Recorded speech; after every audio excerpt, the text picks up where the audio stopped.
Muy bien, ¿se me oye? Sí, perfecto. Pues buenas tardes a todos, gracias por asistir a este encuentro, a estos primeros diálogos desde la escena. Es la verdad que es un placer para la Concejalía de Cultura del Ayuntamiento de Tacoronte y en especial, obviamente, a este Auditorio Capitol que venimos programando de forma estable desde el mes de septiembre del año pasado y promovemos en este espacio estas actividades de mediación. Tenemos la fortuna y la verdad que les agradezco la generosidad a estos dos grandes dramaturgos, Toni Tavares, por todos nosotros yo creo que conocidos, precisamente gracias en parte a Delirium Teatro, que es uno de los promotores también de este encuentro y que, bueno, la gran parte de su catálogo de obras pues viene firmado de la obra de Antonio Tavares y en este caso también a José María Miró, que ha tenido también esa gentileza de estar estos días con nosotros precisamente para ver esa adaptación que es la primera vez que se hace en Canarias, que la ha realizado Severiano García por parte de la compañía Delirium Teatro. Y bueno, es un encuentro que desde la Concejalía de Cultura, como les digo, además de la compañía de teatro Delirium y la Cátedra de Gestión y Políticas Culturales de la Universidad de La Laguna y la Federación Canaria de Municipios, impulsamos para que también tengamos este momento, esos espacios de reflexión y esos momentos de encuentro que creemos que es necesario también traer a los espacios escénicos, como en este caso el espacio y el auditorio Capitol. Sin entrar en más, ya les dejo directamente a ellos para mantener ese encuentro y sobre todo les invito a participar activamente en diálogo con estos dos grandes dramaturgos. Muy bien, buenas tardes.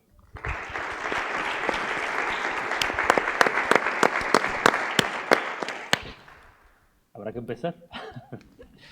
Bueno, me preguntaba Josep María que cómo hacemos, ¿no? ¿Cuál es la dinámica del encuentro? Digo, tenemos que improvisar y sentar un precedente porque realmente no hay nada establecido, o sea que lo mejor que podemos hacer es hablar entre nosotros. Él es un excelente conversador y un enamorado del teatro y como estamos aquí en familia, hay mucha gente del oficio, pues me gustaría que no fuera solo un diálogo, sino más bien una conversación a muchas voces y en cualquier momento, quien quiera intervenir, no dude en hacerlo.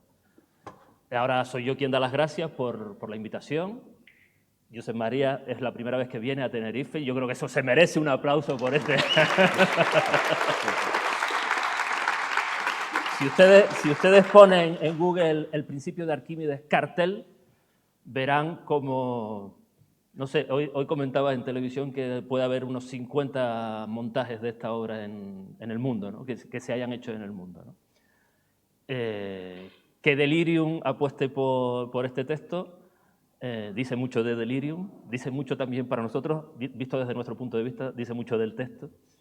Y yo, bueno, es un magnífico honor compartir aquí este escenario que tanto nos gusta con Josep María, darte la bienvenida. Muchas. Y disparo ya. No, o primero tú y después disparo. Quería decir que muchas gracias al auditorio, a la concejala también, al ayuntamiento, a la gente de Delirium y a Antonio. Hay una cosa que yo creo que es importante, que lo citaba ahora Antonio, que es la visibilidad que puede dar una compañía o unos actores, ¿no? En este sentido.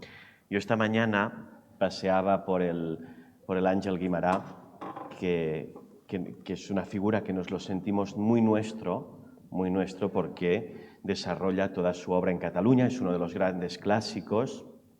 Yo siempre pienso una cosa, que es que una figura tan importante como Margarita Xirgu, actriz internacional en su momento, antes que Penélope Cruz o Sara Montiel, ella hizo una apuesta por los autores, hizo una apuesta por un chico que no conocía a nadie en ese momento, que se llamaba Federico García Lorca, hizo una apuesta por Valle Inclán, hizo una apuesta por Ángel Guimarà y por tanto nuestro patrimonio son los actores y las compañías. Yo escribo para actores Creo que Antonio también es un autor que escribe para actores y, por tanto, que una compañía decida estrenar a un autor catalán o a su autor local por excelencia, creo que dice mucho de una mirada sobre el patrimonio, sobre la creación contemporánea. Me parece una cosa importantísima y que quería empezar diciendo esto.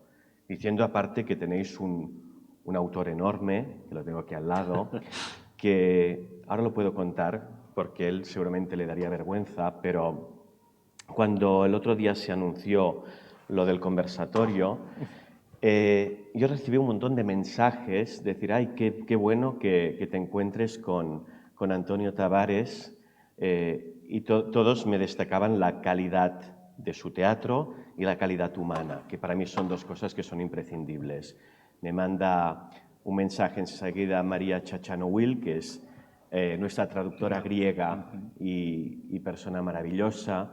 Me escribe enseguida Sergi Belbel, otro de los nombres significativos de la dramaturgia española. Y Sergi Belbel me dice, qué bien, conocerás una persona maravillosa y el mejor autor de España. Con todo el respeto a Juan Mayorga, me dijo él, Sergi Belbel. O sea que a veces no somos conscientes de lo que tenemos en casa y, por tanto, es bueno que las compañías cuenten esto y que a veces cuando venimos gente de fuera os recordemos que tenéis personas de Champions League. Sí.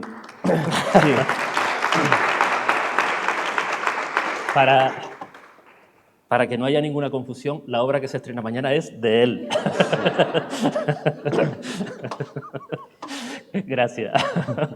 Le decía yo a Josep María que, bueno, cuando alguien te quiere, normalmente es recíproco, ¿no? Es una sensación recíproca y toda la gente que tú has citado, y yo creo que a ti te pasa lo mismo, hay una relación de ida y vuelta y de crecimiento mutuo y de cariño y respeto mutuo que siempre se agradece.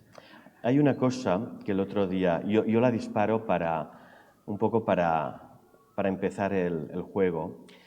En 2020 murió uno de los grandes autores catalanes, que era Josep María Benet i Jornet. Los amigos le llamábamos Papitu. Él es nuestra conexión con el pasado, con Guimarà, y con el presente, con las nuevas dramaturgias. Papitu siempre, cuando conocía a un autor o tenía la posibilidad de dialogar con él, hacía una pregunta que a mí la primera vez que me la hizo me gustó mucho porque yo lo pregunto siempre y yo la disparo a Tavares. Me la veo venir. Decía, ¿y tú, nano, cómo fas això? Que sería tú, chaval, ¿cómo lo haces esto? O sea, ¿cómo empiezas a escribir una obra de teatro? ¿Por qué? ¿Desde dónde escribes teatro? ¿Y tú, nano, cómo fas això?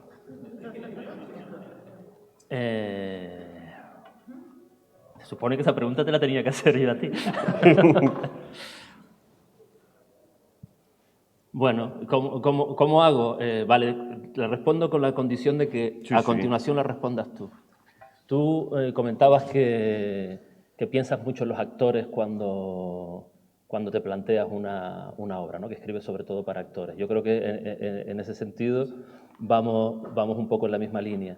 Yo quizás pienso más en personajes, ¿no? o en personas que se convierten en personajes ante situaciones que no pueden controlar o que se les escapa, ¿no?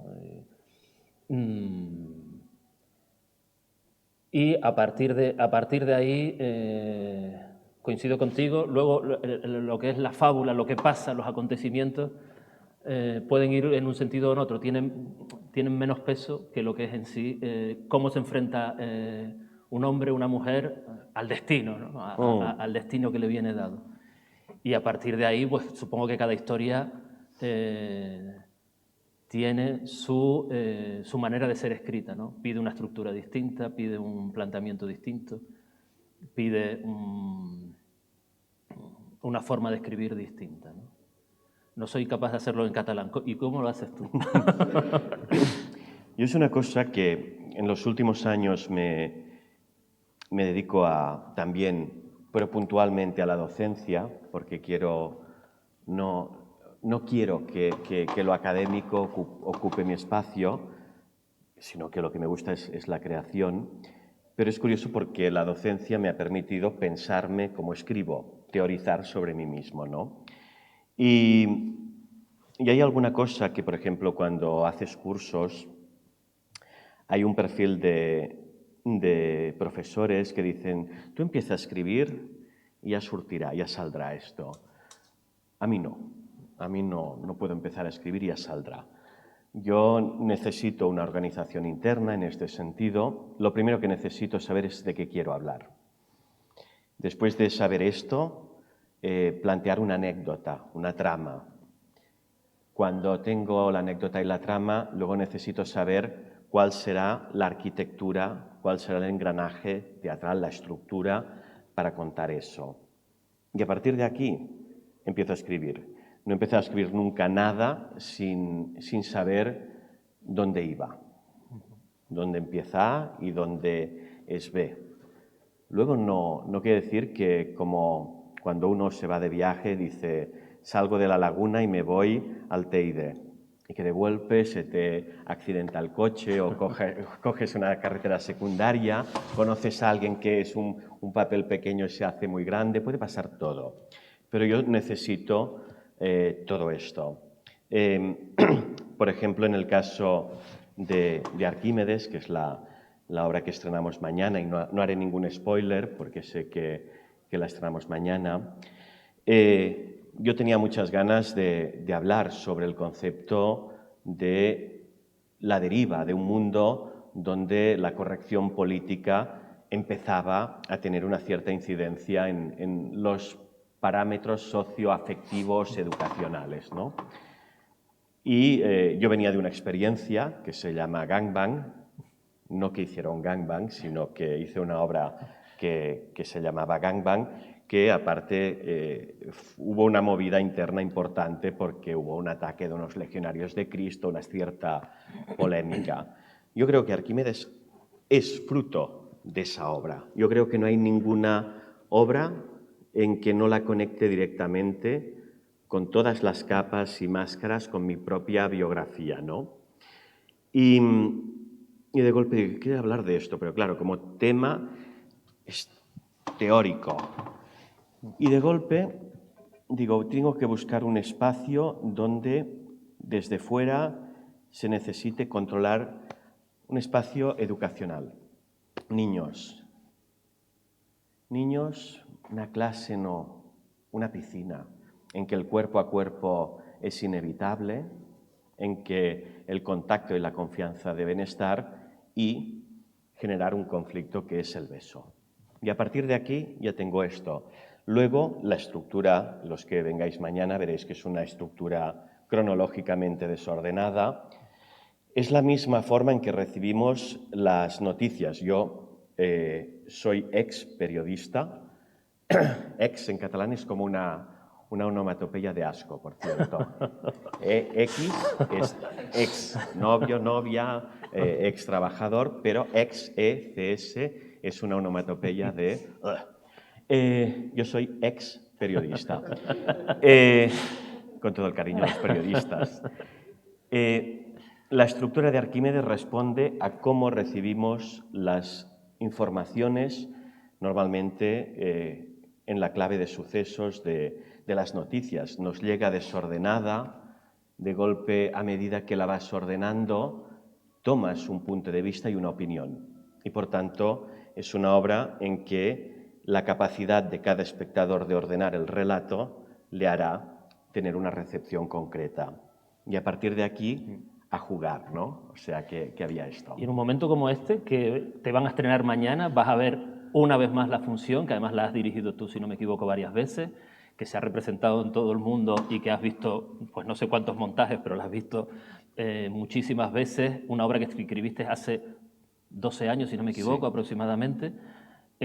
¿Cómo te enfrentas tú al texto? Quiero decir, ¿lo ves como con mucha distancia, como que estás en otra etapa y lo vas a ver como un espectador con cierto conocimiento privilegiado del texto, pero nada más? ¿O realmente todavía estás como analizándote o estudiándote a ti mismo? Yo me pasa que con Arquímedes a mí me supuso una visibilidad muy grande en muchos lugares.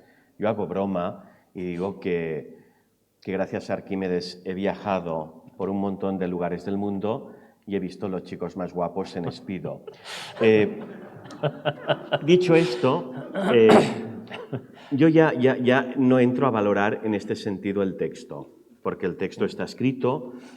Uno tiene un cierto pudor con el paso del tiempo, decir de qué forma envejece mi teatro, que no sé si es una cosa que te planteas, pero de golpe hay un teatro que caduca muy rápido a veces y hay un teatro que es eterno en este sentido, ¿no? Que dices, wow, ¿cómo se hace esto? Y luego uno tiene la sensación de que uno no podrá valorar tanto el envejecimiento de su teatro, pero sí. Cuando han pasado 12 años casi, empiezas a... Y esta obra yo siento que es más actual ahora que cuando la escribí, concretamente, ¿no? Yo creo que alguien anticipaba o había una cosa que yo tenía una intuición y que ha sido la tendencia del mundo, ¿no? Yo no valoro el texto porque ya está, pero sí que me despierta mucha curiosidad cada montaje, ¿no? O sea, hay... Y aparte, cada montaje vinculado al sistema interpretativo de cada lugar. O sea, no es lo mismo el montaje cuando lo vi en Rusia, que cuando lo vi en Argentina, que cuando lo he visto en Italia, en Miami, donde nos hicimos amigos con Silvia. Claro, son sociedades muy diferentes. Una sociedad como la americana no tiene nada que ver con un sistema como el mediterráneo, ¿no? Y luego hay cosas que son diferentes, ¿no? Hay alguna cosa que a mí siempre me interesa, que es... hay una pregunta no resuelta en la obra que le pregunta la directora al entrenador que está bajo sospecha y que yo me gusta mucho entender por qué han decidido una cosa o una otra, que no se dice, pero yo creo que secretamente... Nosotros cuando la dirigimos en Barcelona tomamos la decisión secreta, en este sentido de decir esto, ¿no? Luego hay un personaje que es el de Héctor, el que hace Socorro, Javier, que es el que yo pongo menos información. Y es muy gracioso porque siempre me gusta verlo porque es el que me da más sorpresas. Porque el director y el propio actor tienen que tomar más decisiones sobre esto. Tienen que tomar decisiones porque es un personaje que tiene un papel muy importante y que puede ser no solo una cosa, sino varias, ¿no? Y por tanto, para mí es muy divertido ver las decisiones que han tomado, cuál es la capacidad interpretativa de los actores. Es una obra que necesita nada, necesita 2 bancos, o 3, o ninguno, o lo que sea, pero es una obra que necesita muy poco porque todo pasa Ni siquiera vestuario. Vestuario muy poco. Claro, yo cuando escribí Arquímedes venía de Gangbang, que pasaba en un local que había menos vestuario que Arquímedes, y me acuerdo que aparte Buenafuente, cuando hubo todo el escándalo, decía, pobrecitos, pues no han tenido ni dinero para comprar vestuario, ¿no? Y por tanto son obras que yo sí que intento que toda la acción siempre pase por el actor. Es decir, yo estos días he hecho un poco de... Hay una cosa, por ejemplo, que me gusta mucho, teatralmente, que es descontextualizar un poco a veces a los personajes de acciones. Hay una cosa que es como muy cómoda para los actores, que es ponerse a hacer una tortilla, una ensalada, discutir. Y los actores son muy imaginativos y se les ocurren muchas cosas para hacer, ¿no? Y yo a veces en los textos intento que la propia trama no lleve acciones. Intenta fastidiarlo. No, intento que hagan un viaje a la palabra, a la verdad y a la réplica, contrarréplica. Había un momento, por ejemplo, que escribía algunas obras que pasaban en hoteles. Y me gustaba mucho porque en un hotel no te puedes poner a hacer una tortilla de patatas. O sea, no. Máximo puedes desordenar la maleta, volver a hacerla, pero implicaba que 2 personajes, la acción pase por aquí. Y me parece que desnudar al actor de todo esto me parece que es sacarle pirotecnia, pero ir a un espacio de verdad. Pero yo estos días me leía al teatro de Antonio, y no es un teatro. Hay algunas acciones. ¿Hay alguna tortilla? Y hay alguna limonada que se cae en el suelo, y hay cosas, pero son dramatúrgicamente necesarias. Son acciones que luego tienen unas consecuencias, de alguna forma, ¿no? Pero, por ejemplo, la que hicieron la gente de Delirium, bueno, han hecho varias, la de Inmortalidad. Hay acciones, pero puede haber muy pocas, según la dirección. O esta que no me acuerdo el título, la del book cruising este. Libros cruzados. Sí. El de los libros cruzados, exacto. Es un texto que pasa mucho Hay un ejercicio para mí, por ejemplo, con los actores, que me gusta mucho hacerlo, que es que inventen cada uno una réplica y que solo puedan tener 6 y que una réplica modifique el estado del otro, ¿no? Me parece que eso era una cosa un poco esencial, ¿no? En este sentido. ¿Cuándo decides que quieres dirigir tus textos? ¿En el momento que los estás escribiendo o cuando ya los has reposado y dices, venga, voy? Ahora hablaremos de una cosa tuya. Venga. Pero yo no decido dirigir mis textos en este sentido. O si pudieras decidir, o si pudieras elegir. Es decir, yo cuando empecé a escribir, después de Arquímedes, que fue como un salto a un... Me acuerdo que alguien me dijo, José María, ¿y tú solo te diriges tú? Y yo dije, no, yo empecé a dirigirme porque no me dirigía a nadie. O sea, no es una decisión. Yo empecé a dirigirme para enseñarme, porque no me dirigía nadie. Luego, visto también los perfiles de directores que hay en el mundo, hombre, cuando tengo la oportunidad, si puedo, prefiero escoger un poco quién, porque no creo que haya tantos de buenos directores. Me parece una de las cosas más complicadas. O sea, y enseguida, cuando hablas con alguien, sabes la calidad que tiene como director. O sea, yo hablo 10 minutos con Severiano, estoy súper tranquilo. O sea, yo mañana vengo a disfrutar en este sentido, ¿no? Me parece que es muy complejo lo del director. Y yo empecé a dirigirme porque no me conocía nadie. Ahora mismo, en Cataluña o en España, en el mundo es otra cosa. En Cataluña o España hay directores que me gustan y directoras, y son pocos. Y eso. Pero es una cosa que quería preguntar en este sentido a ti, que es ¿de qué forma te vinculas, te relacionas con la escena? Después del papel, ¿eh? O sea, ¿de qué forma? Yo te pregunté el otro día, y lo sé secretamente, y dije, ¿tú no te has dirigido nunca? Y me dijiste no. No, porque además yo tengo la sensación de ser un autor a tiempo parcial, ¿no? Quiero decir, me gano la vida con un trabajo convencional de oficina, ejerzo de padre a tiempo parcial cuando estoy en La Palma y de marido, y ejerzo de dramaturgo cuando puedo a salto de mata. Tengo suerte de que luego estoy rodeado de un equipo que me apoya, me quiere y se arriesga por mí o por mis textos.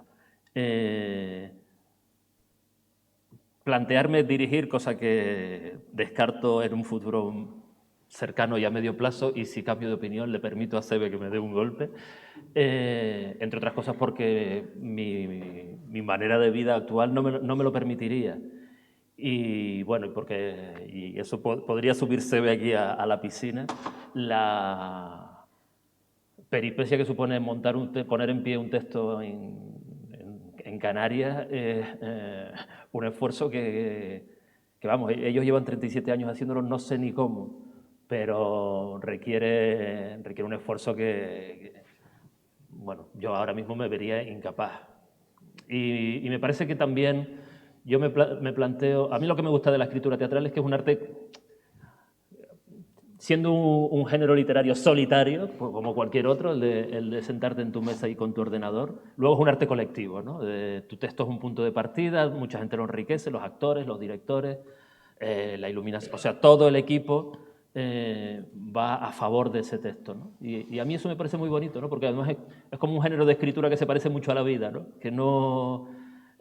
uno no tiene la última palabra, tiene la primera, pero no la última, ¿no? Así que, madrecita, que me quede como estoy. Lo que sí echo de menos es tener más tiempo para escribir, ¿no? Y poder dedicarme con más dedicación a esto que es lo que me gusta, ¿no? Pero por eso te preguntaba el otro día, pero bueno, ¿tú cómo te ganas la vida, no? Porque no es fácil vivir del teatro y menos en un país como el nuestro. Esto es una pregunta. Eso es una pregunta que suelto así al aire. Ya. Y tú, bueno, tú me contestaste que por una situación muy concreta y tiene que ver con esta obra, si no me equivoco. Sí, que por ejemplo en la pandemia, gracias a que Sí. gracias a que has tenido un éxito internacional, Sí, has bueno. podido tener cierta independencia económica, vamos a decirlo. Pues sí, pasa que en la pandemia se cayó todo. O sea, yo en Barcelona, el director de una sala dedicada a la autoría contemporánea, una vez me preguntó, ¿tú te dedicas exclusivamente al teatro? Y yo le dije, sí.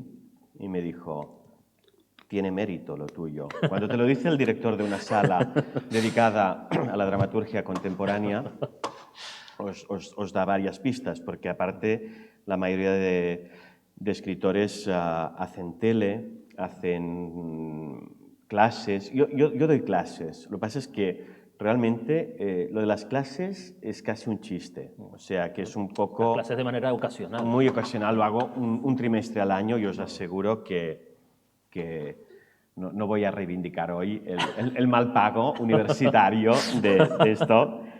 Me parece una grosería para ustedes. Pero sí que he ido... he tenido la suerte en que se han ido generando muchos espectáculos. También es verdad que cuando diriges es uno de los espacios que realmente... o sea, yo cuando estrené Arquímedes en la Beckett en 2012, si no lo hubiera dirigido, no habría ganado casi nada. La dirección me la pagaban, los derechos de autor en una sala tan pequeña que realmente... Y luego, yo lo cuento, o sea, algunos de los premios literarios de este país, yo les debo a la entrada de mi piso, para decirlo de alguna forma, ¿no? Y siempre que algo ha ido muy mal, he pensado, bueno, pasará algo bueno ahora. O sea, después de la pandemia he pensado, bueno, algo bueno tiene que pasar, ¿no?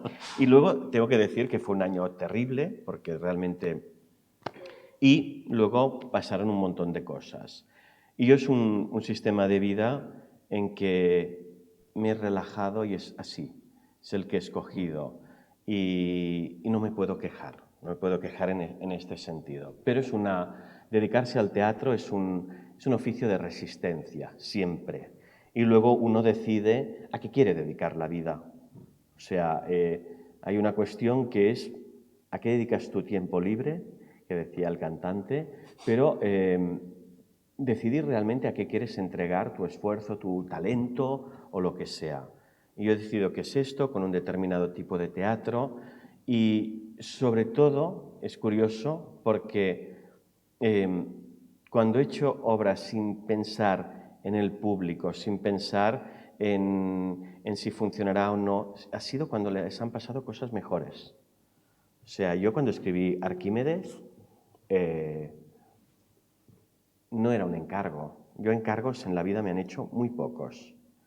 Y siempre que he escrito desde un lugar de honestidad, conectado conmigo, siempre ha ido bien. Yo creo que uno solo puede escribir desde este espacio. ¿A ti qué obra te hubiera gustado escribir? De todas las que existen. A mí me gusta escribir mis obras. O sea, en este sentido, no quiero robarle nada a nadie. Pero yo lo que sí que digo, A mí, por ejemplo, hay un autor que me gusta mucho, que hay muchos, pero La pregunta tenía que ver con eso. me gusta mucho Harold Pinter. Me gusta mucho Harold Pinter, pero no quisiera haber escrito, o sea, Harold Pinter es Harold Pinter en este sentido. Y yo muchas veces lo digo, digo cuando doy cursos, digo, Harold Pinter es Dios. Y yo creo en un Dios que se llama Harold Pinter. Y soy politeísta porque también creo en David Lynch y en otros, ¿no? Antonio Tarantino, por ejemplo, el autor italiano que me parece extraordinario, es otro autor que... Hay una cosa que me pasa cuando leo teatro, no pienso qué obra... esto me gustaría haberlo escrito yo, pero sí que hay muchas obras que me hacen sentir profundamente pequeño. O sea que yo cuando leo, yo qué sé, Lejos, de Caryl Churchill, yo pienso, ojalá un día yo escriba algo que sea la mitad de bueno que esto. Esto sí que lo pienso muchas veces. Con Pinter me pasa que todo su teatro me parece extraordinario porque es alguien que especula sobre el valor de la palabra, sobre cómo esto que se llama lenguaje es un espacio de manipulación, de seducción, de mil cosas, ¿no? Thomas Bernhard me parece otro de los grandes, Pier Paolo Pasolini, que ahora se cumplieron 100 años el año pasado, me parece que se tiene que leer su teatro, me parece que es otra dimensión. Sergio Blanco, que es amigo, me parece un autor enorme. Me parece que hay muchos de autores que me gustan y me parece que lo bueno es que exista que sea heterogéneo este paisaje. Parece que esto. ¿A ti cuál te habría gustado escribir? Tío Vania, seguramente. No se queda con poco, ¿eh? No, es verdad que es lo que dices tú, ¿no? Lo que aspiras es a un par de réplicas que puedan tener esa capacidad para tocar el corazón, ¿no? Yo, al contrario que tú, si leo un autor que me fascine, Mouawad me gusta mucho de los contemporáneos. Aquí entraremos en conflicto. Vale, me encanta. Por eso estamos en un escenario. No hace que yo me sienta pequeño, sino que de alguna manera me coge por aquí y me eleva, ¿no? Porque yo creo que en el teatro soy sobre todo espectador, ¿no? Y me parece que soy el primer espectador de mis obras, ¿no? Estoy también un poco como descubriendo a la vez que escribo. Y como vivo en una isla donde se puede ver poco teatro, leo mucho teatro, ¿no? Me parece que además siempre que tengo la oportunidad reivindico el teatro como un género para ser leído, ¿no? Que me parece además muy enriquecedor. Y si además se puede leer en grupo, mejor que mejor, ¿no? Y en voz alta. Yo creo que Chekhov es el autor con el que me iría a tomar un café, unas cañas, una absenta y tendría una noche de conversaciones interminables, porque sí, porque es de esos autores que uno los lee y piensa que lo hacen a uno mejor persona solo por el hecho de leerlo, ¿no? Yeah. Bueno, yo he dicho lo de Pinter, yo siempre digo que Pinter es la línea de continuidad de Chekhov.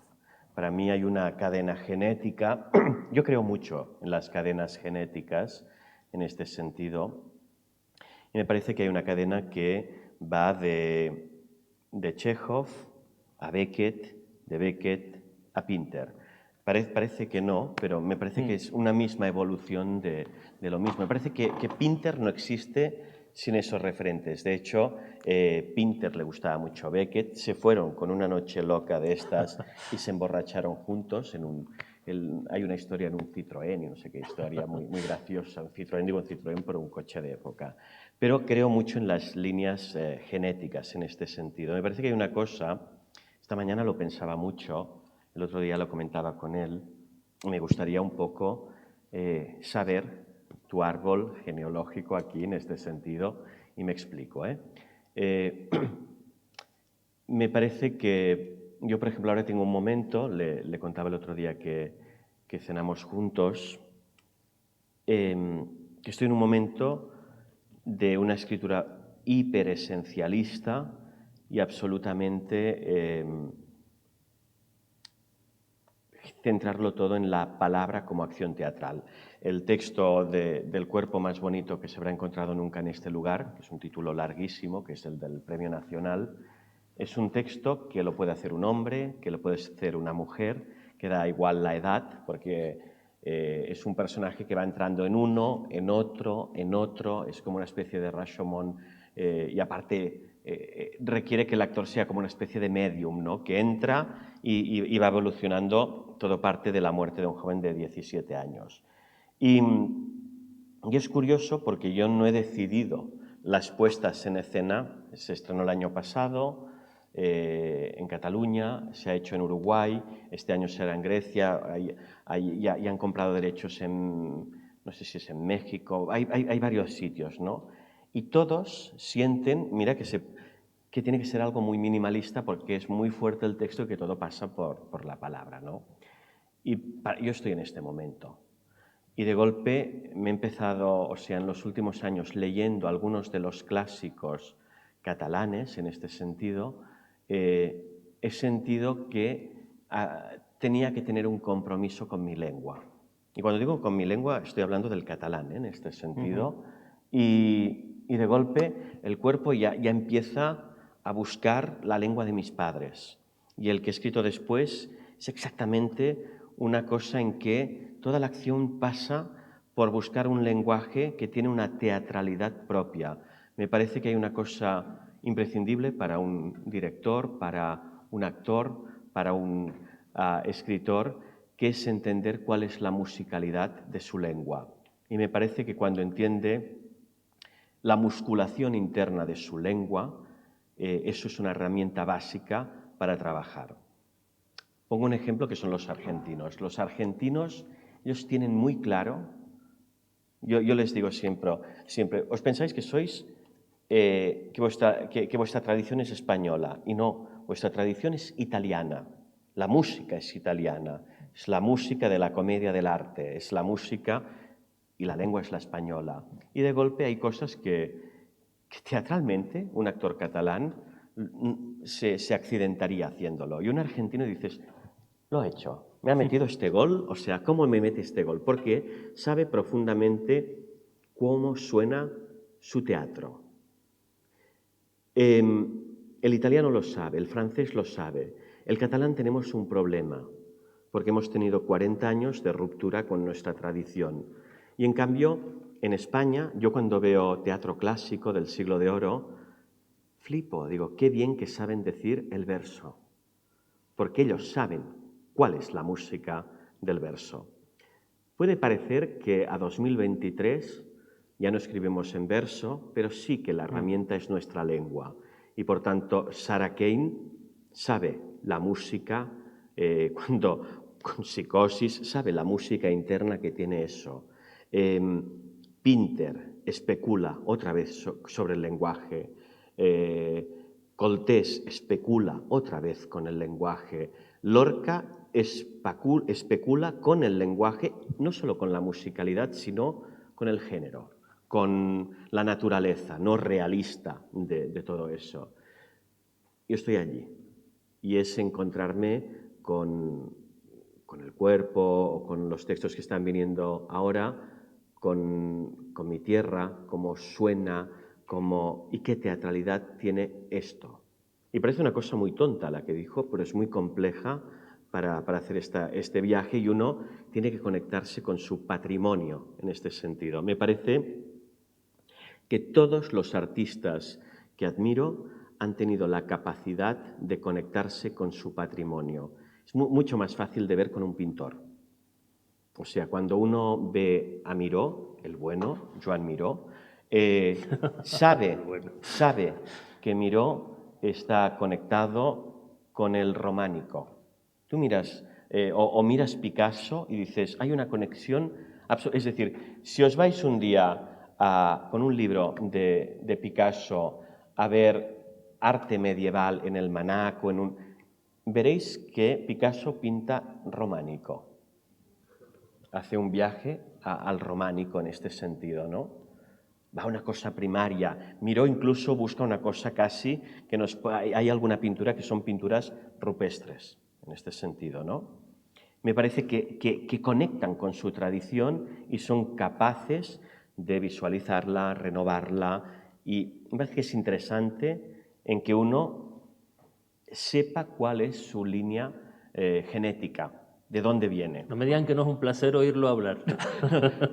¿Cuál es la línea genética de...? La busco continuamente y es verdad que oyéndote, escuchándote, es verdad que hay una parte de mi teatro que hace esa búsqueda, ¿no? Yo creo que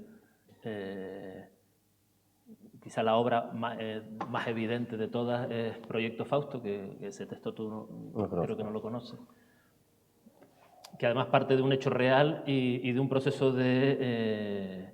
bueno, tiene que ver con el naufragio de un barco que se pierde, de pescadores que se pierde en alta mar, también lo estrenó Delirium.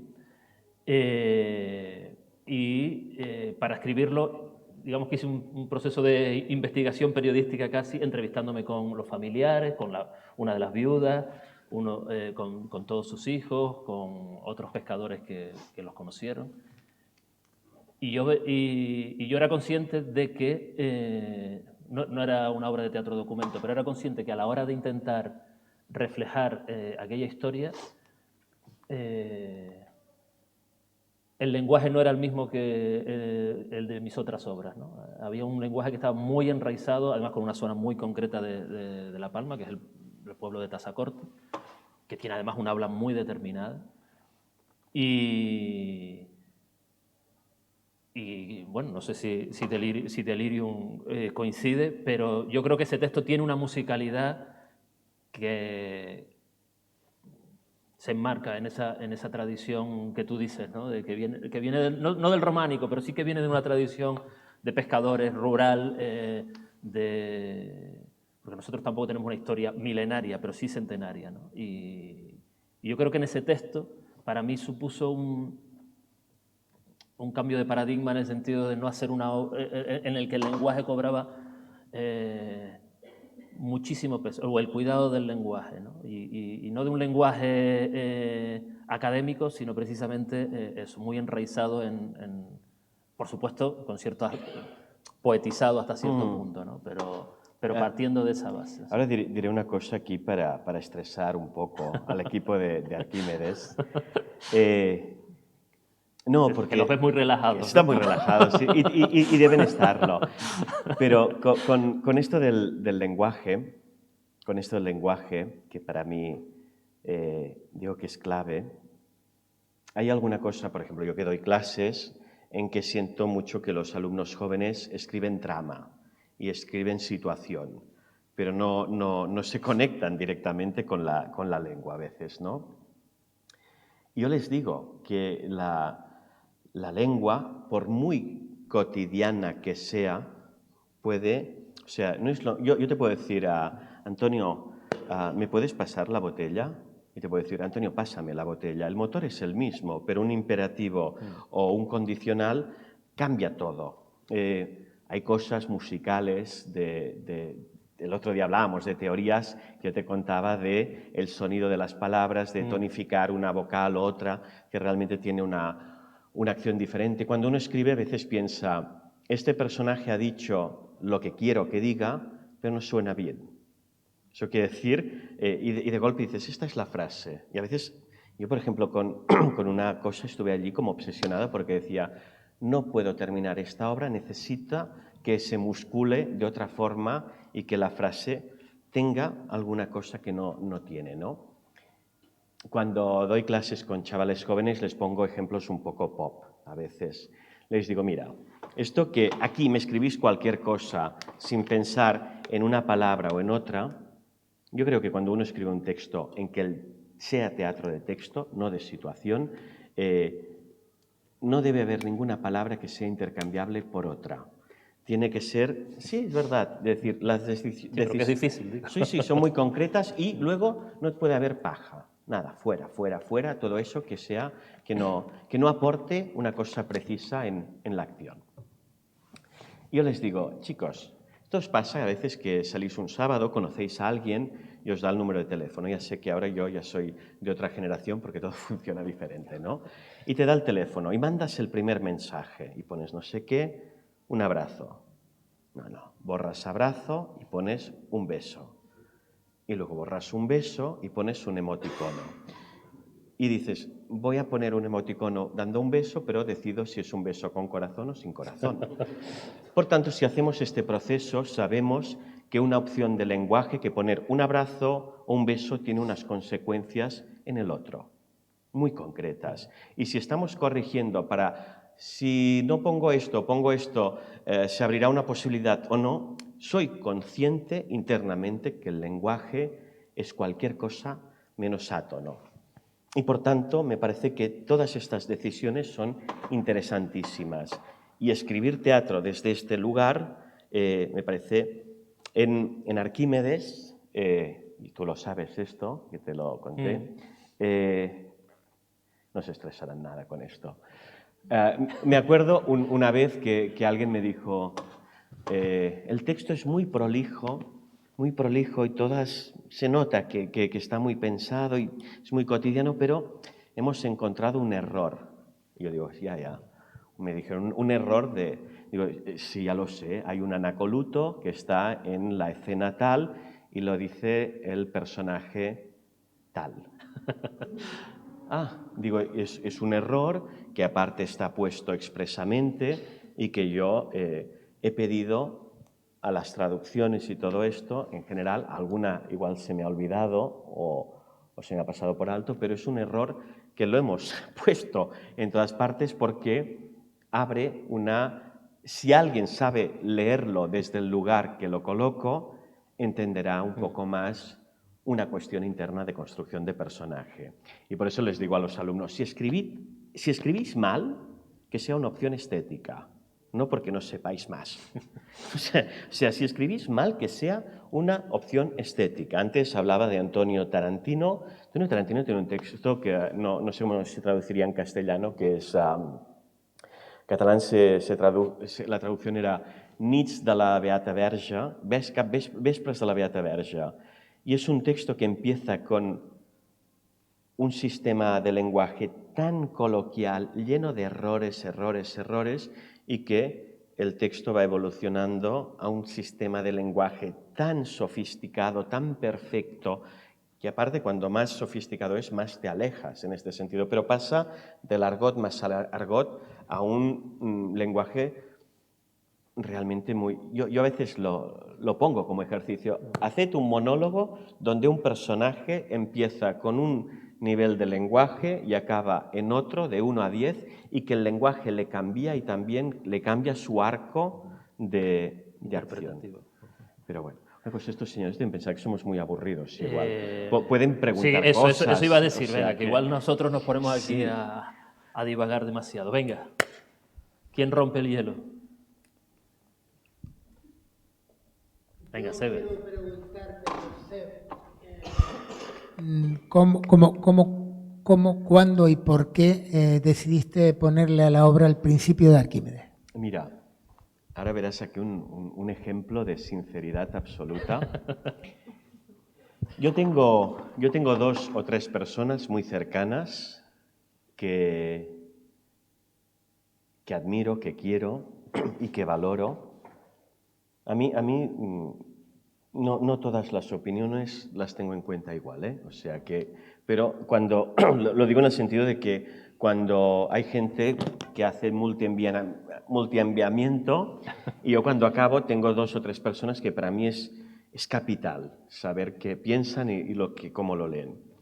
Y una de ellas es Xavier Albertí, que me ha dirigido en 3 ocasiones, y Xavier fue de los primeros en leerse Arquímedes, que tenía otro título, que no contaré. Y Xavier me dijo cosas muy bonitas del texto y me dijo, mira, solo hay dos cosas. Esta obra le tienes que cambiar el título porque es muy malo y se tiene que llamar El Principio de Arquímedes. Y esto lo tienes que estrenar con Roser Batalla, que es una actriz excelente. Y yo dije, pero yo Roser Batalla, o sea, yo no soy nadie, no me conozco. Esta señora le llamaré y dirá quién es usted, ¿no? Roser Batalla lo hizo, por cierto, y nos queremos mucho.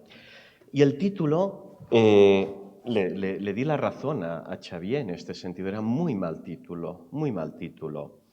Y tengo que decir también, falseo un poco, porque uno siempre hace autoficción sobre uno mismo también. Xavier me dio dos títulos y uno no era bueno, pero El Principio de Arquímedes era un muy buen título, porque era un título sin ser evidente, que daba una metáfora. O sea, si aplicas El Principio de Arquímedes, que es la teoría de los cuerpos flotantes en este sentido, con el rumor, es decir, lo del agua y todo esto, funciona. Y tiene alguna cosa que es un título que no es obvio, ¿no? En este sentido. Yo soy muy malo con los títulos. Y Xavier me ha regalado dos de títulos. Luego hay títulos que los tengo claros antes de empezar la obra. Hay títulos que me vienen al medio. Hay títulos que nunca lo... Estás acabando el texto. Hay una cosa terrible cuando un teatro te encarga un texto que dicen, tenemos que hacer programa de mano, no sé qué, y dices, pues la obra no está escrita. Y luego a veces estás secuestrado por un título que cuando escribes la obra ya ha cambiado. Yo hay una cosa en los títulos, no sé si Antonio es un poco mejor que yo en esto. A mí me gustan títulos muy cortos, que no es el Nadie caso. lo diría. El último es muy largo, pero uno siempre no tiene que repetirse en este sentido. Y me gustan títulos normalmente que no sean obvios. Hay una cosa que decía Mercè Rodoreda que era maravilloso cuando discutía con su editor sobre el título de La Plaza del Diamant, que discutían mucho este título. Ella puso un primer título, que sí, que no este. Ella le insultaba en las correspondencias, maravilloso las correspondencias. Y hay un momento en que, dice ella, uno de los primeros títulos que puse es La Plaza del Diamante. Dice, pero claro, la acción pasa muy poco, sale al principio y al final. Pero me parece, y él le dice, la acción, y ella dice, un título no hace una novela hace un título.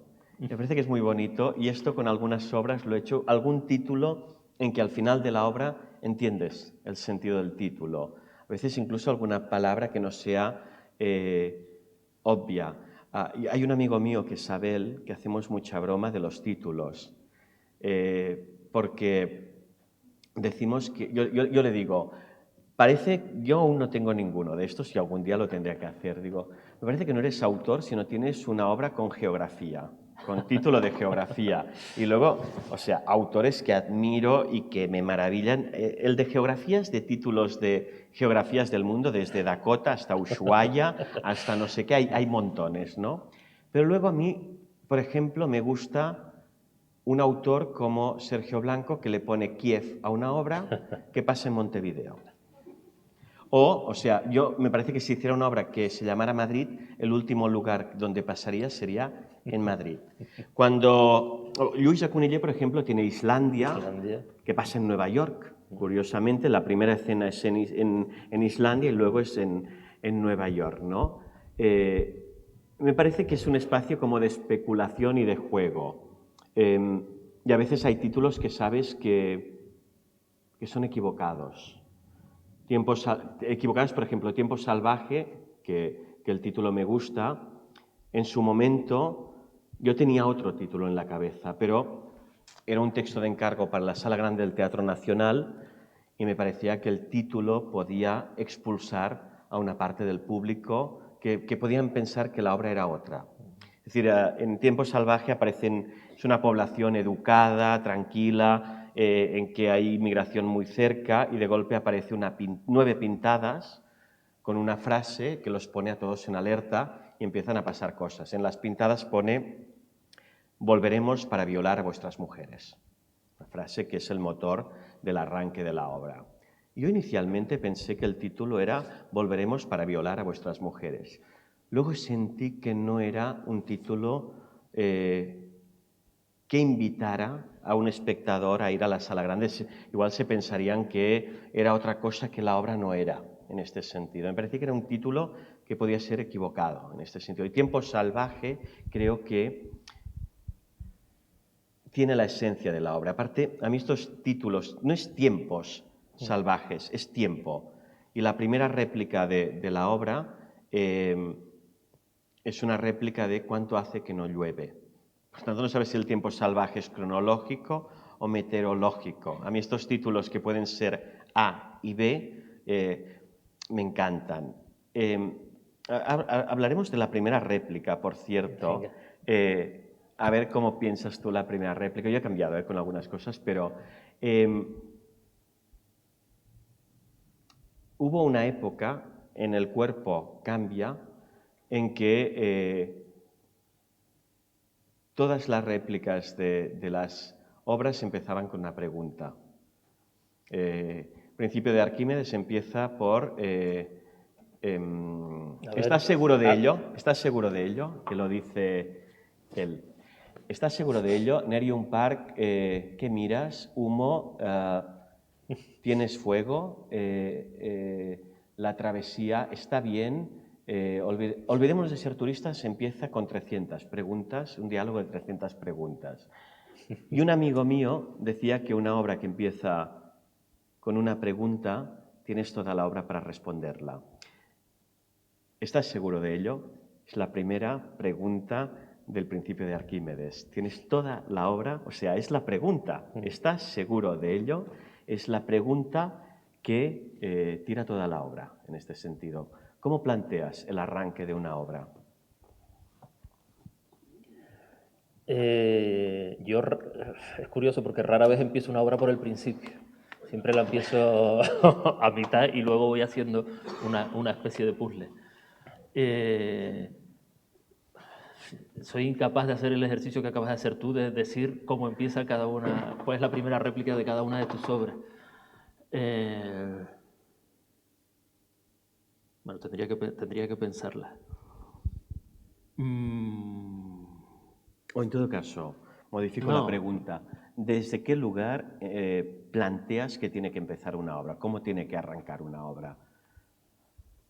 ¿Técnicamente o conceptualmente? Sí. Yo creo que planteando, o sea, no dando posibilidad al espectador de relajarse lo más mínimo, ¿no? Sino de, venga, esto empieza aquí y a partir de aquí ya no vamos a parar, ¿no? Es como una carrera de que suena un disparo, ¿no? La primera réplica es el disparo que activa que todo el mundo se ponga a correr, ¿no? Alguien que me dio un taller muy al principio, recuerdo que hizo un comentario sobre las primeras réplicas, como diciendo que, bueno, en una primera réplica ya uno puede intuir, no de qué va la obra, pero puede intuir el nivel de la obra. Digo, imposible, eso, imposible.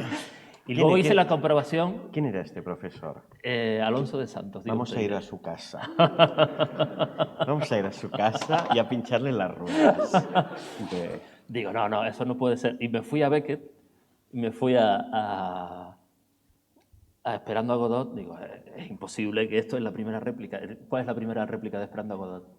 Yo soy fatal con estas cosas. Definitivamente no hay nada que hacer. Me parece una réplica magnífica, que es verdad, plantea toda la obra. Digo, bueno, no se dará el caso siempre, pero es lo que dices tú. Lo que empieza con una pregunta, tienes toda la obra para contestar. Sí, recuerdo que la punta del iceberg empieza con una prohibición. En esta oficina no está permitido fumar.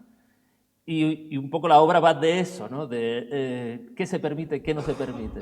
Me parece evidentemente, un hola, ¿cómo estás? De primera réplica es muy mala, pero una obra puede empezar así. Pero yo creo que ya hay como una declaración de intenciones. No, perdona, dime. No, te quería preguntar por la piscina, porque es un elemento que como que veo que se repite en varias de tus obras. si no presencialmente, que también, como en Tiempo Salvaje, aparecen los diálogos, aparecen referencias.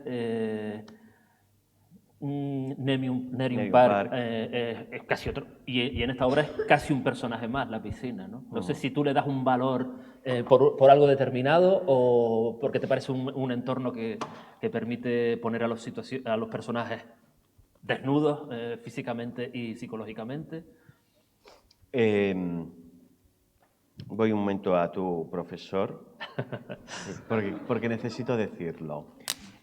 Yo precisamente, digo, vamos a ir a su casa porque yo intento que las primeras réplicas,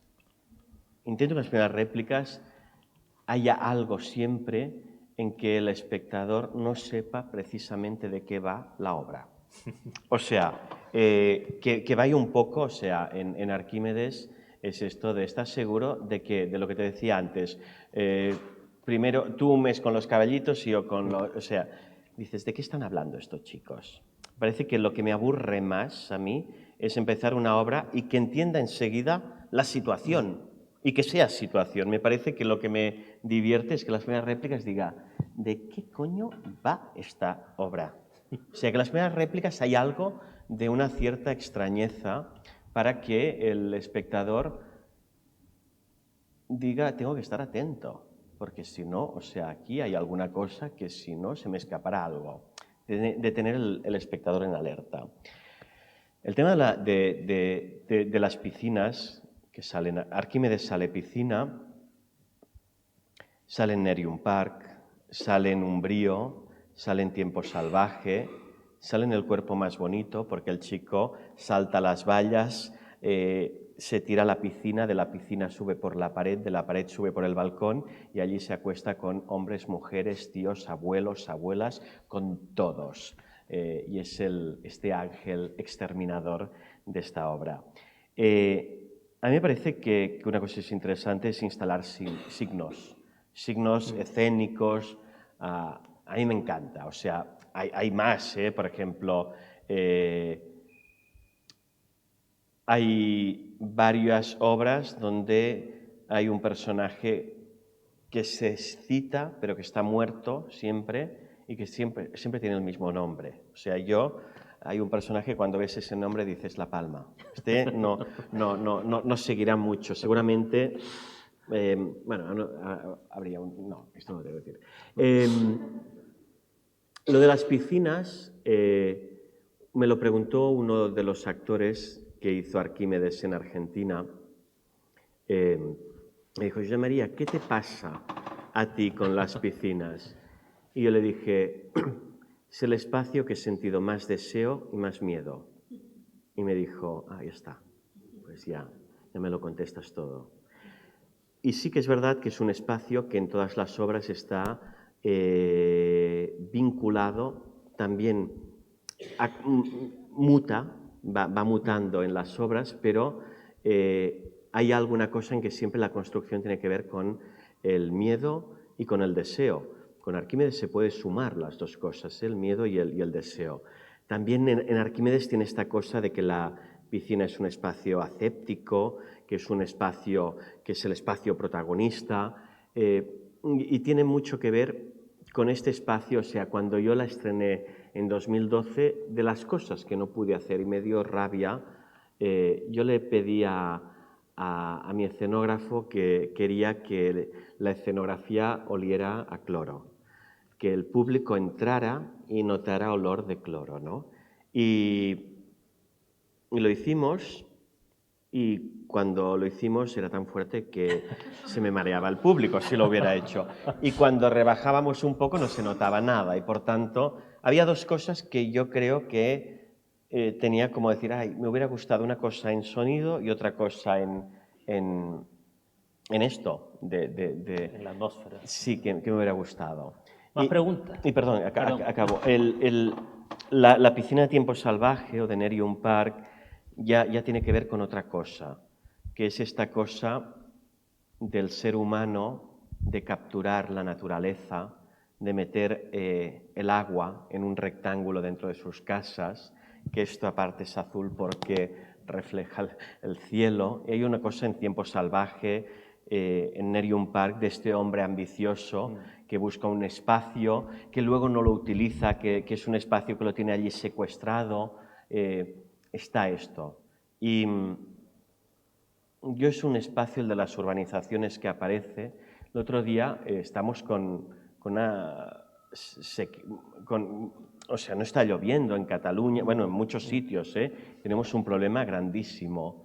Y yo creo que he escrito muchas obras que parece Sant Cugat del Vallès, que es un lugar al lado de Barcelona, y el otro día decían, con esto de las restricciones de agua, que Sant Cugat, que es una población que debe tener unos 100.000 habitantes, decían que había una piscina por cada 20 personas.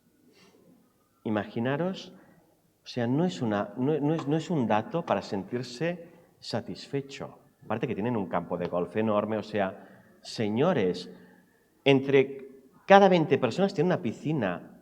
¡Qué necesidad! ¡Qué necesidad! Y ahora este verano, sabremos que es más grave que tengan, o sea, yo estoy a favor del bienestar y de que evidentemente 1000 cosas, pero ¿de verdad estamos aquí? Y todos los habitantes de Nerium, de Tiempo Salvaje, necesitan poseer esto.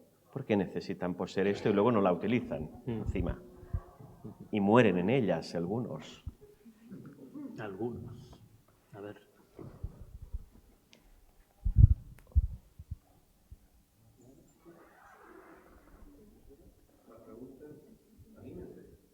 Anímense. O sea, yo tengo una pregunta, pero es que es tan tonta que Ay, no existen las preguntas tontas. Es una curiosidad súper sencilla que me he planteado, hablo por ahí, que me he planteado como desde el principio de que la leí. De verdad, advierto que es soberanamente tonta esta pregunta y muy mal que venga de mí. La escribiste por orden y luego la cortaste, ¿verdad? No. Sobre la estructura te estaba preguntando. No, esto me lo preguntan siempre. Es decir, la obra está desordenada, no hacemos ningún spoiler a nadie. La obra son 7 escenas, que es 1, 2, 3, 4, 5, 6, 7, y el orden real es 4, 2, 1, 3, 6, 5, 7. Yo la escribí desordenada, pero teniendo muy claro lo que contaba antes. Quiero contar esto, pasa esto, hay estos personajes, vean de aquí a aquí. Escribiéndolo desordenado y teniendo muy claro qué pasaba en este trayecto, que es una hora real, cuando la ordenas te sale 1 hora y unos 7 minutos, 10 minutos de tiempo. Es 1 hora, 7, con todo, es lineal todo. Escribiéndola desordenado no me spoileaba y iba instalando las cosas que luego se desarrollaban.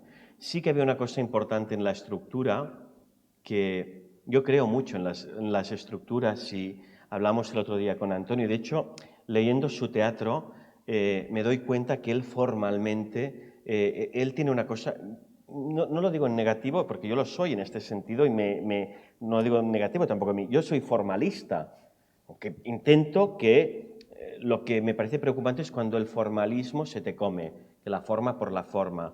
Pero a mí me encanta el teatro que intenta ser formalista y jugar con esto, y me he divertido mucho leyendo al amigo aquí porque es un formalista también, ¿no? Y lo siento como un primo hermano, ¿no? En este sentido. Pero las estructuras tienen que estar al servicio de algo, siempre. Si no, son vacías, ¿no? Y en Arquímedes hay una estructura muy simple. Las escenas impares, la acción avanza siempre. Las escenas pares retrocede. Y luego se cumple eso que hacemos en la vida cuando alguien te cuenta algo y dice, un momento, rebobinemos. Por lo tanto, la primera avanza, la segunda retrocede, la tercera avanza porque se conecta con la 1, la cuarta retrocede porque es la primera, la quinta avanza, la 6 es la de antes de la 5 y la 7 es la última y por tanto tiene que ser el definitivo, ¿no? En este sentido, Nerium Park son 12 escenas, cada escena es un mes del año con una elipsis por medio. Humo, también tengo unas elipsis en medio en que pasan cosas que Tiempo Salvaje, el tiempo entra dentro del tiempo, o sea, estás tú en un tiempo, dices, ay, no sé qué, ya está entrando otro tiempo, es que lo dice el título, o sea, más obvio no puede ser, ¿no? Tiempo salvaje, o sea, el título también es, siempre a mí las estructuras o el cuerpo también tiene una cosa en que la última réplica del personaje ya te anticipa el que entrará y el que entrará se refiere al último y vas cambiando de uno a otro. Y por tanto, son muy pensadas y en este caso para mí era importante, se podía haber hecho lo que, si hubiera hecho esto el corte, yo creo que me habría, revisando, habría dicho, se me ha colado esto, se me ha colado esto, se me ha colado esto. Ahora, yo el otro día con Severiano le pregunté, ¿cómo habéis ensayado? Y me dijo que habíais buscado la linealidad y creo que es una muy buena opción, porque sobre todo hay dos personajes, que es el que hace Soraya y el que hace Daniel, que necesitan tener todo el arco de continuidad para hacer ese viaje y luego poder permitirse el virtuosismo de romperlo. No le pasa nada a Joche que le da igual el orden aquí porque no le afecta en este sentido, porque tiene una escena muy fuerte, pero no tiene continuidad en este sentido, ¿no? Cuando he visto montajes en el mundo, una vez vi uno que no era un mal montaje, pero tenía algún problema interno, había alguna cosa que no funcionaba. Yo les pregunté, ¿cómo habéis ensayado? Y me dijeron, pues como estaba escrita. Y creo que esto era un problema, porque no habían especulado con el arco de continuidad de estos dos personajes. Y había alguna cosa en que no había encontrado la respiración interna. Yo si dirigiera Traición de Pinter, empezaría por la última escena y acabaría por la primera, seguro, en este sentido. Aclarar que pensaba que era una pregunta tonta porque estaba absolutamente convencida de que era imposible que lo hubieras escrito de manera separada. O sea, vamos, ahora ya impresionada del todo. No, pero es posible de las dos maneras, ¿eh? No de ningún mérito esto. No era una pregunta tonta. Pero no lo es, no lo es. Venga, Dani. No sé si es una duda o una pregunta, no sé ni cómo enfocarla, pero a mí lo que me llamó la atención de cuando la leí por primera vez y luego también en el proceso creativo y todo, es como el tratamiento de la duda en toda la pieza, o sea, la duda entre los personajes, el propio personaje en sí mismo, la cantidad de preguntas, de frases como que se cortan, que te dejan también a ti margen para justamente como actor darle un sentido u otro, ¿no? Como decías antes. Entonces me surgía la duda y decíamos concretamente, ¿no? Mientras que estábamos trabajando, pero joder, qué cabrón. O sea, ¿cómo nos hace dudar continuamente? ¿Cómo muchos días decíamos, esto es así claramente, al día siguiente nos parecía completamente contrario, lo que estábamos diciendo el día anterior era como, pero no se dan cuenta que venía desde aquí, no desde el otro lado, y como una palabra de repente ya, lo que decías antes, ¿no? De cómo quirúrgicamente está como todo muy pensado. El tratamiento de la duda en sí misma es algo como concienzudamente por tu parte a la hora de Sí, buscado a la hora de revisar, no sé, como me imaginé yo escribiendo una pieza de este estilo y digo, tengo que medir demasiado las palabras para que justamente no tenga un color u otro, ¿no? Como, está como muy bien conseguido esto y me sorprendió muchísimo, la verdad. pero yo, por ejemplo, Daniel, no he jugado nunca la ambigüedad por la ambigüedad. Nunca. O sea, yo siempre digo, todo está en la obra. Todo, todo. Y pienso que es bueno desde la compañía, de que realmente hay cosas que no parecen no estar resueltas, pero que es... Yo, por ejemplo, me entenderás muy claramente porque debes estar ahora absolutamente allí, hablaré en código con Daniel. En la tercera escena hay un momento en que ella te hace una pregunta muy delicada y es la única pregunta que no contestas. Hay solo dos opciones de por qué no contestas. Que puede ser que sí o puede ser que por dignidad no contestes. Ya está. Y eso se tiene que decidir. está bien decidirlo, porque me parece que son motores internos para el personaje y tal, ¿no? Ahora, yo cuando hicimos el montaje hicimos un pacto de caballeros, dijimos todo lo que decidamos aquí no le vamos a contar al espectador, o sea, el espectador tiene que hacer este trabajo y mi resolución no importa en esta obra, importa que el espectador llegue a un lugar y piense por qué llega a este lugar. Y hay cosas, o sea, entran dentro de la particularidad del personaje y dentro de la naturaleza del texto en este sentido. Bueno, tú ya lo sabes, pero es un personaje complicado el que tienes entre manos.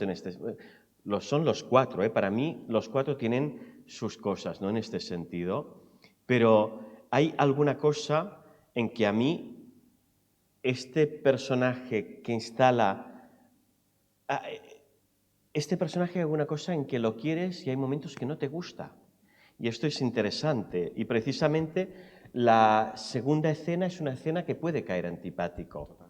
Y luego en la tercera puedes decir, no es justo que le pase esto. Hay alguna cosa en que este termómetro es imprescindible, igual que otra cosa. Ahora diré una cosa que parecerá una frivolidad, pero la cuento, porque le dije el otro día con Severina, digo, me quedé muy tranquilo cuando vi el casting, porque en los 4 papeles necesita 4 buenos actores.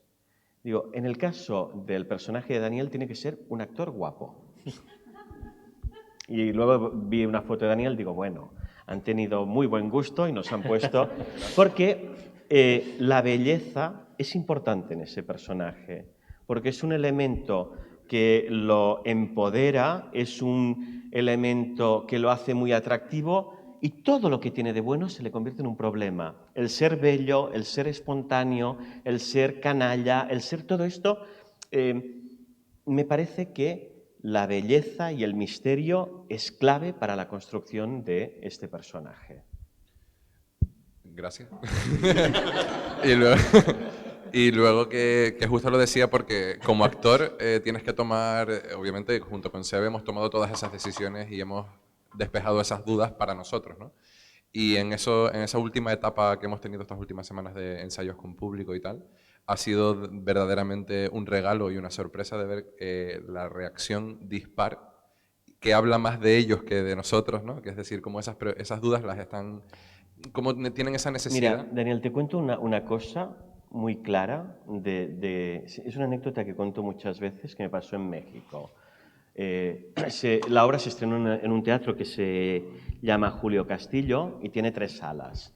Y yo estaba a la salida. Yo soy súper pesado. Ya lo habéis visto que hablo mucho, lo siento, señores y señoras.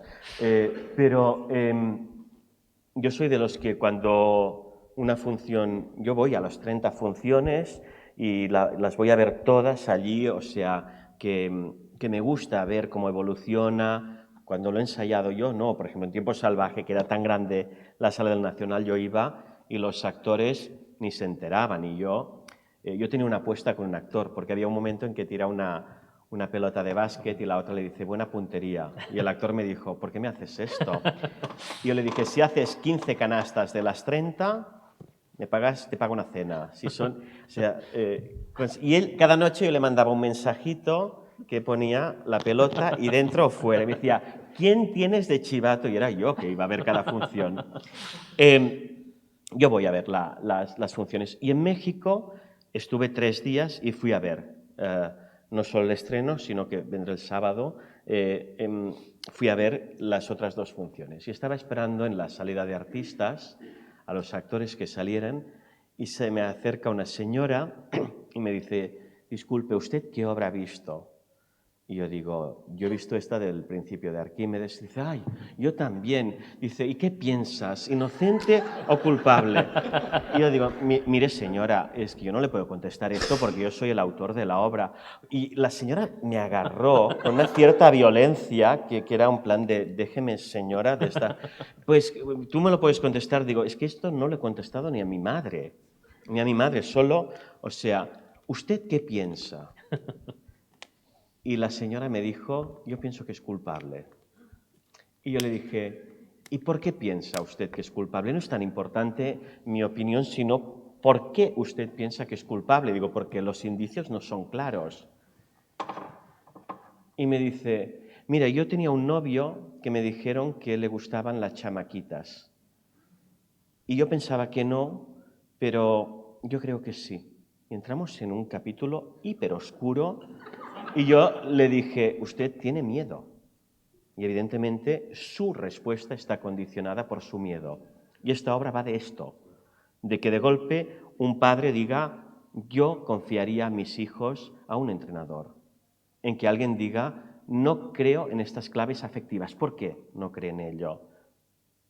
Inocente o culpable no es ninguna pregunta en esta obra, sino por qué lo miras, qué modelo educativo, qué modelo educacional quieres con tus hijos o en tu colectividad y por qué. Y fue muy interesante lo de México, porque hicimos un poco allí casi de psicodrama, ¿no? ¿Sabes? Yo ese momento que piensas, tierra, trágame, ¿no? Pero, pues, sabes, cada vez se pone peor esto, o sea, porque era un caso tremendo. Y la señora me dijo, yo ahora tengo nietos y cuando los llevo a la piscina yo preferiría una entrenadora mujer que hombre. O sea, hay muchas cuestiones de estas y que me parece interesante que la obra lo provocan. Mi respuesta no importa en este sentido. Y esto también fue... Sí, exacto, y esto fue una decisión que nos dijeron Sebe y Sori desde el principio, no respondan eso a nadie. Y la gente acaba Severiano, te amo, ¿eh? Te amo, tú eres de los míos, ¿eh? Ni se os ocurra, ¿eh? La gente acaba con una necesidad como imperiosa de saber y de necesidad de, como de expresar su posición, ¿no? Y eso nos Pero llamó eso mucho la también es atención. culpa, ay, ahora voy a ser un poco malo, Puede serlo. eso es culpa de un teatro que nos hemos tragado profundamente resolutivo, en que parece que el objetivo final es resolver. Yo una vez alguien me dijo, ay, tú no resuelves, yo resuelvo todo. Pero es que lo que pasa es que a mí no me interesa el proceso de los personajes, no la resolución de la trama. Digo, si me importara la resolución, escribiría novela policíaca de Agatha Christie, que una vez ha resuelto, ya está.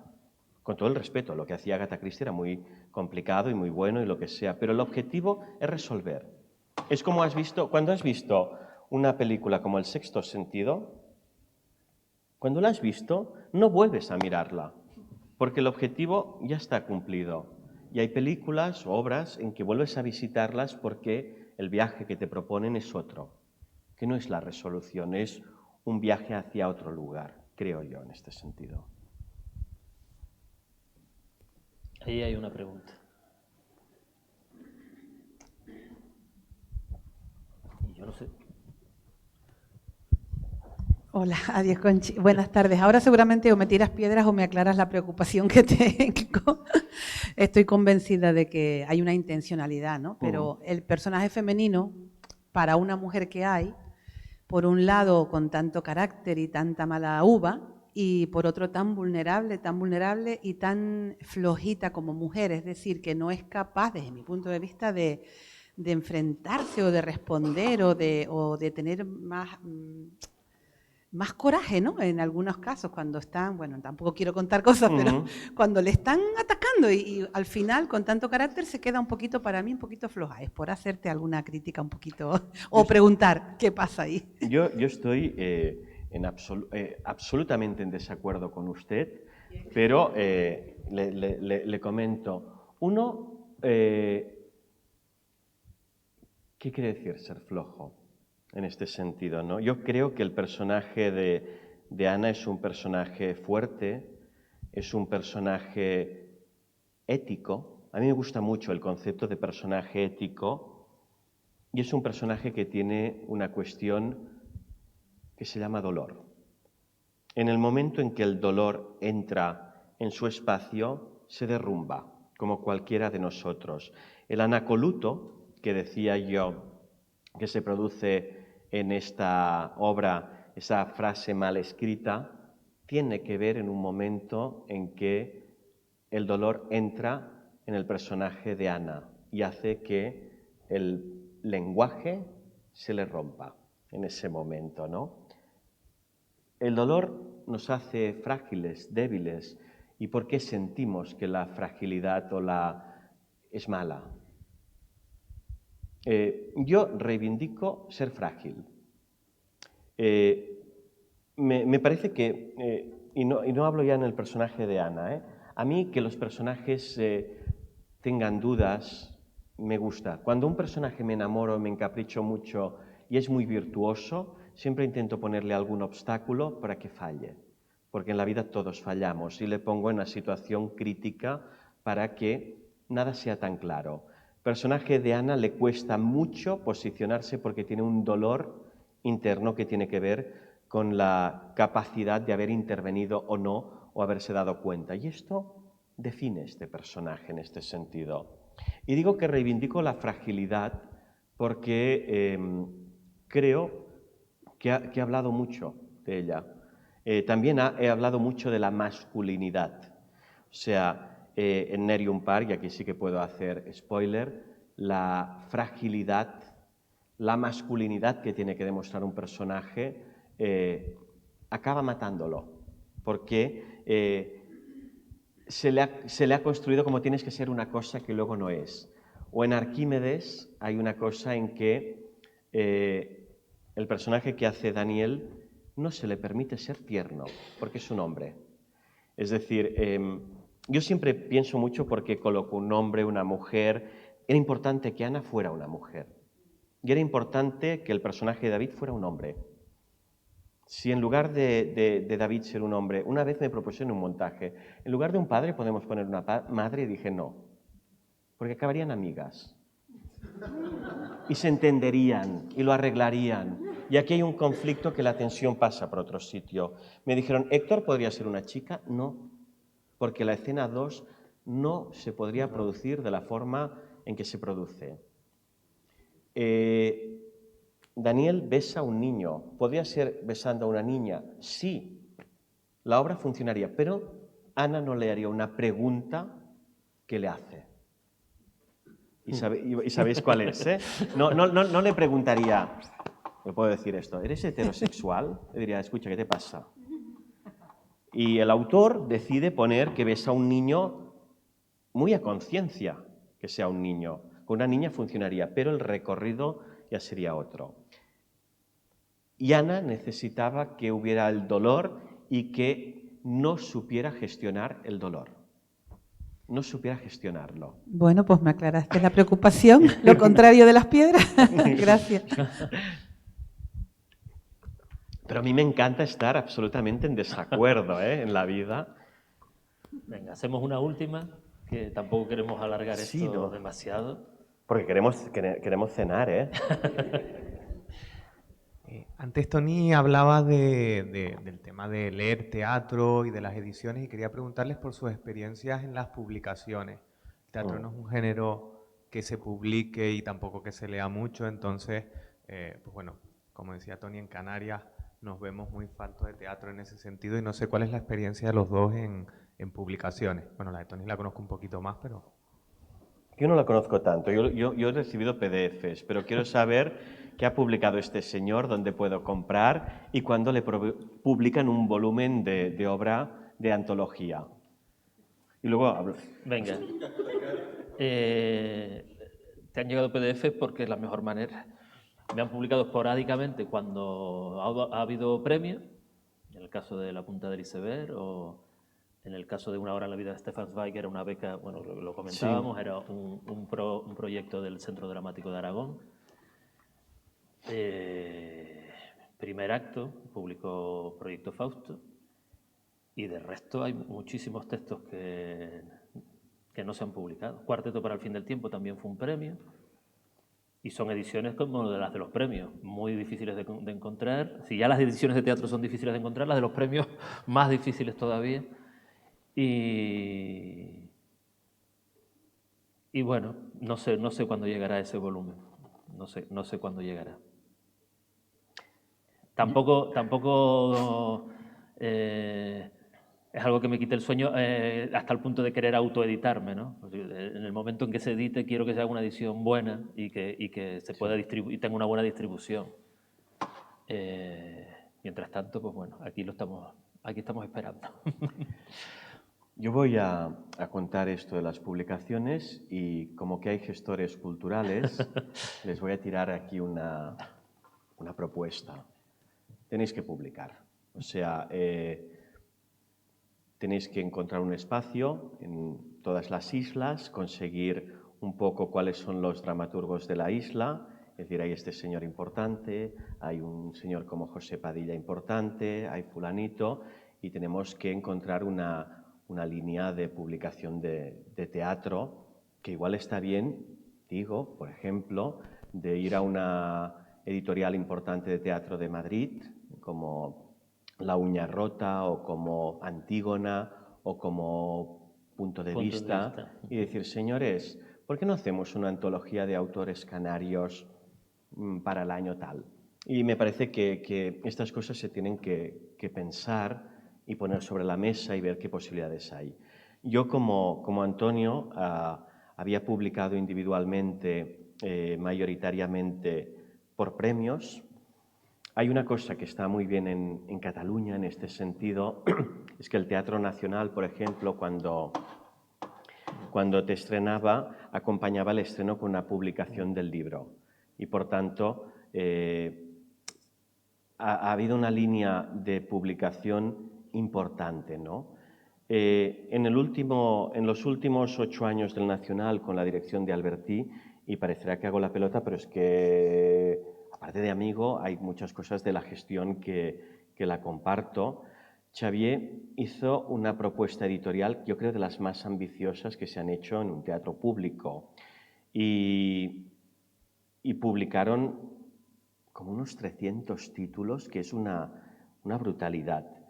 Cuando yo estrené Tiempo Salvaje, publicamos el libreto pequeño de Tiempo Salvaje, pero se inventaron una cosa que ahora ya tiene una historia que está bien, que se llamaba Teatro Reunido, y que hacían que cada uno, ahora Sergi acaba de publicar el suyo, porque ha tenido continuidad después, ya no sigue el proyecto con el Nacional, pero Arola lo ha seguido, ¿no? Con vinculación con la Beckett, con otros teatros, ¿no? Y el Teatro Reunido son como antologías en que había toda una selección. O sea, el librito pequeño te costaba 12 euros. Uno que se hacía a la salida del teatro de 3 euros. Y que la gente, o sea, los de Tiempos Salvajes de 3 euros se agotaron. Yo recibía las cifras cada fin de semana y me decían, se han vendido 120 este fin de semana. Son muchos en teatro, muchísimos. Luego, el volumen entero eran 24 euros, pero claro, en mi caso hay 11 o 14 obras, no sé cuántas son. Y hicieron el de Benet i Jornet, que había 30, o sea, 30 obras. El de Sergi Belbel es otro libro importante. Sarah Kane se publicó todo el teatro, porque Sarah Kane tiene muy poco y ¡pum! Luego, Tarantino, hay una antología, Sergio Blanco, todo previo a las autoficciones. Jordi Casanovas, Guillem Clua, o sea, Teatro Reunido, hay más de 25 ejemplares ahora mismo de autores mayoritariamente catalanes con un corpus de 10, 15, 20 obras. Esto es importante porque no nos lee tanta gente en teatro, pero esto servirá para que mañana alguien sepa que se está escribiendo hoy y para que estén en las bibliotecas y, aparte, se han vendido algunos de ellos. No estamos en los números, no estamos compitiendo con esto. Ahora con El Cuerpo, yo les dije, yo no ganaba nada vendiendo el texto del Cuerpo porque era un premio literario y por tanto el dinero te lo anticipan con el premio, ¿no? Los derechos. Yo les decía, poned el libro porque es un texto que se presta a leer porque es Hicimos 3 semanas solo. Se vendieron casi 400 libros. En teatro esto es una barbaridad. Yo iba al teatro y claro, como que el autor nunca sabe en qué cara tiene, es maravilloso. Escucha como que te critican, como a mí me ha gustado, me ha movido tanto, no es para tanto, está bien. Y veías la gente que se iba con el libro.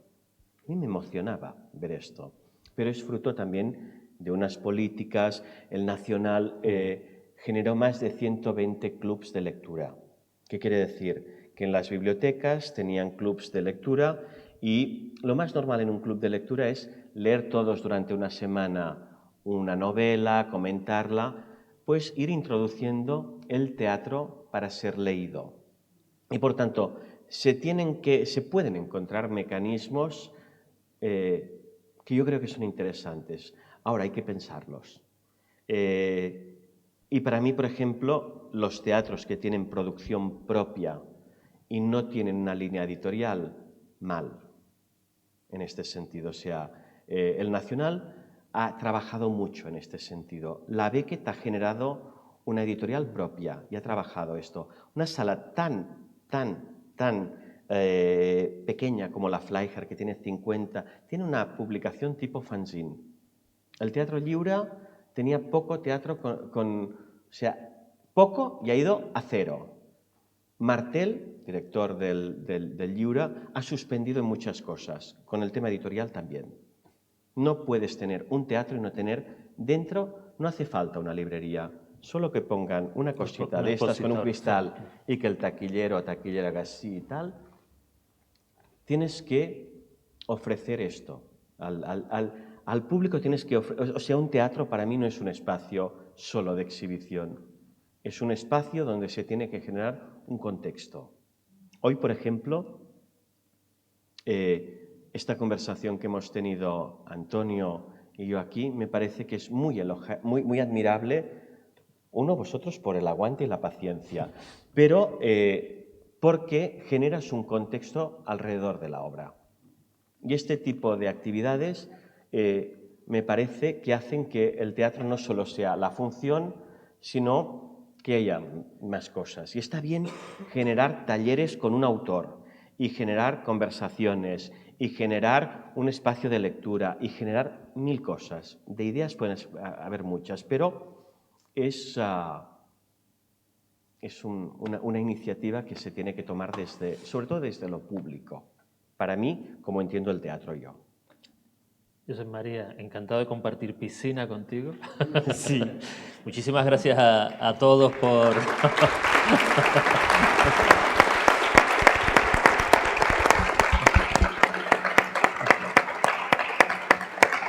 por acompañarnos, y ha sido un lujo tenerte aquí en el escenario y mañana tener tus palabras encarnadas en este grupo de actores en el Principio de Arquímedes, y ahora nos damos un abrazo.